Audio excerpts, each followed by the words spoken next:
Years का freedom हुआ तो छोड़ देंगे तुम लोग किसी को भी? हाँ, तो वो कल के दिन किसी को जाके रेप भी कर देंगे फिर। And we need justice for Bilkis, we need justice.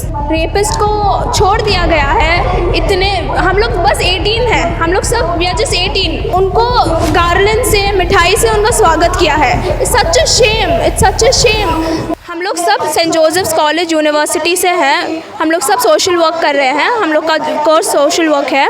जब हम लोग को पता चला कि रेपिस्ट को छोड़ दिया गया है, इतने हम लोग बस 18 हैं, हम लोग सब we are just 18, we are not even cross the adulting. But इसके बावजूद हम लोग को सबको जब पता चला कि इतने सारे रेपिस्ट को फ्रीडम दिया है और उनको ऑन दैट उनको गार्लैंड से, मिठाई से उनका स्वागत किया है। It's such a shame, it's such a shame that women was crying.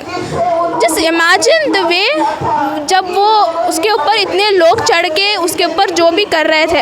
कल के दिन आपकी बेटी, आपके मॉम के साथ कोई कर। We request the Modi government, we request the Indian government to please understand and please let those rapists die and starve in prison.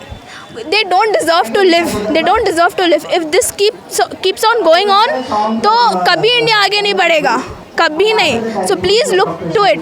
कल के दिन it's your daughter, it's your mother and it can be your sister also. So please look for it. Years का freedom हुआ तो छोड़ देंगे तुम लोग किसी को भी? हाँ, तो वो कल के दिन किसी को जाके रेप भी कर देंगे फिर। और फिर आफ्टर 75 ईयर्स का इंडिपेंडेंस के बाद फिर छोड़ देंगे किसी को। तो ऐसे ही चलते रहेंगे तो कैसे बढ़ेंगे लोग? हाँ, आपके माइंड सेट चेंज करो। We have given a power to you so that you save India and you keep on doing this with us. We are all our girls. We all are not safe in India. Then we are not safe.